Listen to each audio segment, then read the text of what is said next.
हरीश जी भाई, समाजवादी पार्टी कह रही है कि जो दुखी संप्रदाय है भाजपा का, वो क्रांति करेगा और यशवंत सिन्हा के नाम की लॉटरी खुल सकती एक। हालांकि ये भी ठीक है, विपक्षी दल इस बात से कई बार उम्मीद से हो चुके हैं इन 6-7 सालों में कि अब अगले उसमें असंतुष्ट लोग खेल कर देंगे भाजपा में, लेकिन देखते हैं परिणाम आता तो मोदी थोड़ा और मजबूत हो जाते हैं। हरीश जी। अमिताभ जी, जैदी साहब को या तो भारतीय जनता पार्टी की संरचना मालूम नहीं है, संगठन के विषय मालूम नहीं है, इसलिए इस तरह से दिवा स्वप्न वाली बातें और कोरी कल्पना की बातें कह रहे हैं। अब उनकी जो कल्पना है, उनका जो दिवा स्वप्न है वो उनके साथ है, उसमें मैं कोई टिप्पणी नहीं कर सकता, लेकिन मैं केवल इतना कह सकता हूँ। अच्छा, एक बात बताइए, इस बात से आप इनकार कर सकते हैं कि आपकी पार्टी में बहुत सारे सांसद विधायक हैं जो असंतोष व्यक्त करना चाहते हैं लेकिन नहीं कर पाते हैं, तो क्या वो अंदर खाने खुश हैं पार्टी के अंदर? आप इस बात को बेहतर जानते हैं। मेरी तो ऐसी कोई जानकारी नहीं, मेरी ऐसी कोई जानकारी नहीं, क्योंकि इसका मतलब आपको अपने दल के बारे में जानकारी नहीं है। वो आप कह सकते हैं, लेकिन अमिताभ जी को पता है कि भारतीय जनता पार्टी के नेतृत्व के फोरम है जहां कोई भी जाके अपनी बात कह सकता है, जो भी उसकी कंसर्न है उसको कह सकता है। आपके प्रधानमंत्री जी आज तक कोई इंटरव्यू नहीं दे पाए। हमारे प्रधानमंत्री नरेंद्र मोदी जी आज तक टीवी चैनल को आज तक इंटरव्यू नहीं दे पाए। बीच में आते वो मन की बात करते हैं, लेकिन लोगों के मन में क्या चल रहा है, out of reference, out of track बात का कोई मतलब नहीं है। लेकिन मैं इतना कह सकता हूं कि आपकी जो बात आपके मन में जो है कि भारतीय जनता पार्टी से कोई ब्रॉडकास्ट करके विपक्ष के उम्मीदवार को वोट देने जा रहा है, मुझे लगता है कि ये बहुत ही एक दिवा स्वप्न से भी आगे कुछ कहा जा सकता हो, तो उसके लिए हो सकता है जी।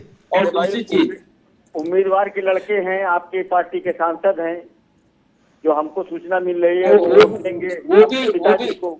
ऐसे वो बहुत पहले कह चुके हैं कि उनका वोट द्रौपदी मुर्मू को ही जाएगा। जयंत सिन्हा जी बहुत पहले ये बात कह चुके हैं, आपने शायद नहीं पढ़ा होगा। भारतीय जनता पार्टी की जो भी सम्मानित सांसद विधायक हैं वो सब पार्टी के प्रत्याशी को ही वोट करने वाले हैं। इसमें ये जो विपक्ष की जो लालसा है तो उनकी लालसा रह जाएगी, उसको कुछ हासिल होने वाला नहीं। मुझे लगता है आशावादिता ठीक है, लेकिन दुर्धर्ष किस्म की आशावादिता दुर्घटना कराती है, वो ठीक नहीं, वो ठीक नहीं। मेरी समझ ये कहती है अब विपक्ष को इस बात की लड़ाई लड़नी होगी, पेशबंदी करनी होगी कि जो गए सो गए, जितने बचे उतने नंबर में ठीक निकलें। मेरी पत्रकारीय बुद्धि कहती है, समझ कहती है, द्रौपदी मुर्मू का जब परिणाम आएगा राष्ट्रपति चुनाव का, तब हम आपसे बैठ के यह व्याख्या कर रहे होंगे कि किस दल से कितनी भगदड़ मची विपक्ष के खेमे से। ये मसला है। सुनील रघुवंशी जी, ओम प्रकाश जी ने कहा कि अब मैं कौन सी तारीख बताई थी कि उसके बाद निर्णय करूंगा कोर कमेटी में विचार करके, और अशोक और अखिलेश यादव को हमारी जरूरत नहीं रही, इसलिए अब हम भी अपना विचार करेंगे। इस बात का क्या अर्थ निकाला है? नहीं, बिल्कुल विचार करेंगे इस बारे में। बात हमारे राष्ट्रीय अध्यक्ष ने 12 तारीख के लिए कहा था कि इस बारे में बताएंगे, और आज भी लगातार हमारे नेताओं जी के साथ में बैठक हो रही है, हमारे विधायकों के साथ में बैठक हो रही है। हमारे माननीय राष्ट्रीय अध्यक्ष जी गाजीपुर और बलिया में बैठ के कर रहे हैं, तो लखनऊ आएंगे, इस बारे में भी बताएंगे आके कि अब माननीय अखिलेश जी से भी मुलाकात करेंगे, तो उस पर क्या निकलता है उसके बारे में सब आप लोगों को अवगत कराने का काम करेंगे। तो लखनऊ आने दीजिए, ये भी क्लियर होगा कि आखिर क्या बात हुई है, क्या हम लोगों की बातें हैं जो आप तक पहुंचाने का काम किया जाएगा। देखो, यही सियासत का गुण है। यही सियासत का असली गुण है, नेत्राम की कचौड़ी दबाए रहो और अपना गीत गाए रहो। नहीं नहीं, कचौड़ी और जलेबी हर जगह जलेबी, दिखानी हाँ, चाहिए। वही कह रहा अमिताभ हूँ। जी, हर जगह दिखानी चाहिए। यही गुण है दोस्त सियासत का। बताइए, मुर्मू जी क्या है, डिनर खाया है उनके सम्मान में सब है, और बता रहे अभी विचार कर रहे हैं हम। भैया त्रिपाठी जी, ठीक है ठीक है, अरे भाई ठीक है, हमको मालूम है कितना विचार गंभीर होता है, विचार की बैठकों में क्या होता है। सब तो अपने को दूसरी दुनिया के आए हैं, ना हम दूसरी दुनिया के, ना ओम प्रकाश जी दूसरी दुनिया के, ना अखिलेश जी, ना योगी जी। अरे आपके बहुत करीबी तो है हमारे सबको नेता पता जी। है सब क्या कितना कहाँ विचार हो रहा है। कोई गणित का सवाल थोड़ी नहीं जिसको हल करने दिमाग लगे, पहले माइंड मेकअप रहता है कि भाई क्या करना। त्रिपाठी जी, जी गोवा में 11 में 10 भागने की को तैयार, वो भागे उससे पहले राहुल जी चले गए विदेश। बताओ, गजबे कर रहे हो नहीं? कहीं आई गोवा में जाके डेरा डालते, यहां भी क्या कर रहे थे, वहीं जाते, वहीं मजमा लगाते, देख खड़े होते कम से कम समुद्र के बीचों बीच, तो विधायकों को लाज शर्म आती कि भाई राहुल गांधी हैं यहां। वो कतर एयरवेज कौन बता रहा है, एयरलाइंस में चले गए अंधेरे 3 बजे।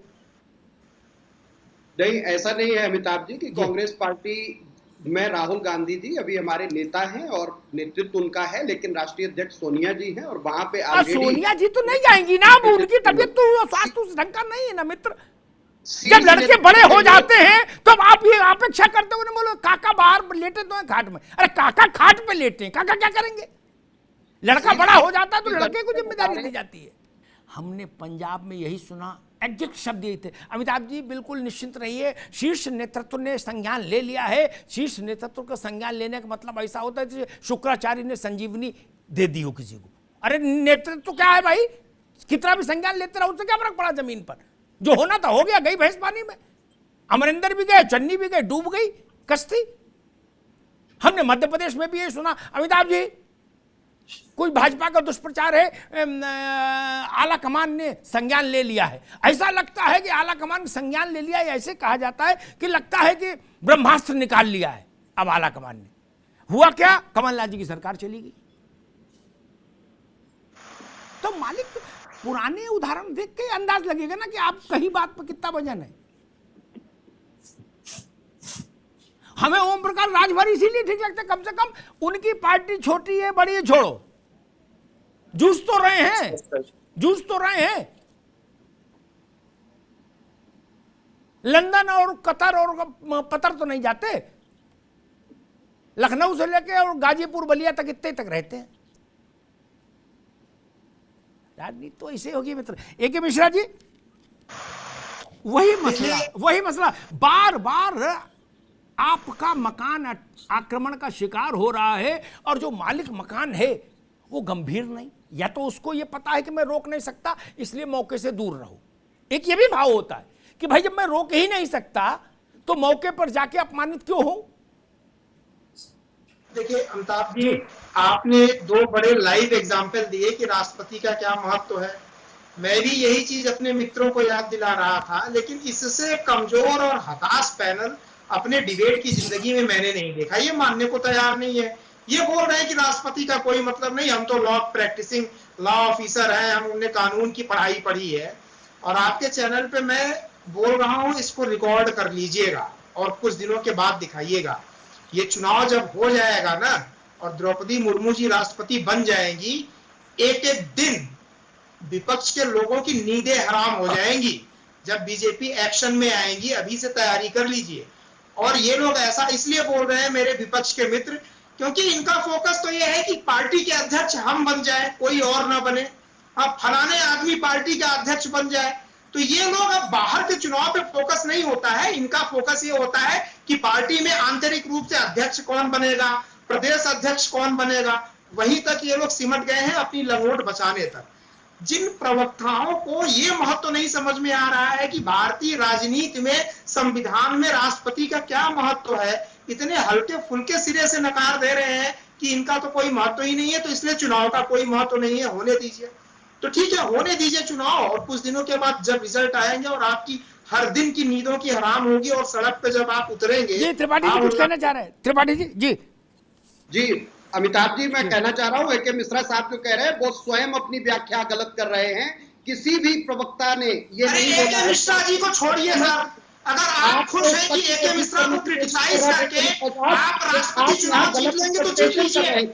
आपको जहां अपने पराक्रम का प्रदर्शन करना है वहां करिए सर, राष्ट्रपति चुनाव में करिए, डिबेट में प्रदर्शन मत करिए। आपको याद ये दिलाया कि पॉकेट वीटो, एब्सोल्यूट वीटो और क्या वीटो की पावर है। अरे सर मुझे नहीं पता है, आप वहां जाकर के जहां पराक्रम दिखाना है वहां दिखाइए। आप तो कोई कैंडिडेट नहीं तैयार हो रहा है, आपने 3 कैंडिडेट को आगे किया, उन्होंने हाथ जोड़ दिए। शरद पवार तैयार नहीं, ममता बनर्जी तैयार नहीं। साहब आपको अज्ञान है ये मैं कह रहा हूं और आपको ये स्वीकार कर लेना चाहिए। हमें सर हमारा कंपटीशन में कोई वजूद नहीं है, ना हम आपके कॉम्पिटिटर हैं ना बीजेपी के कॉम्पिटिटर हैं। जो आपके कॉम्पिटिटर हैं आप वहां अपने ज्ञान और पराक्रम का प्रदर्शन कीजिए, नहीं तो याद रखिएगा ये चुनाव हो जाने के बाद आप हर दिन और हर रात सड़क पे बैठे रहेंगे।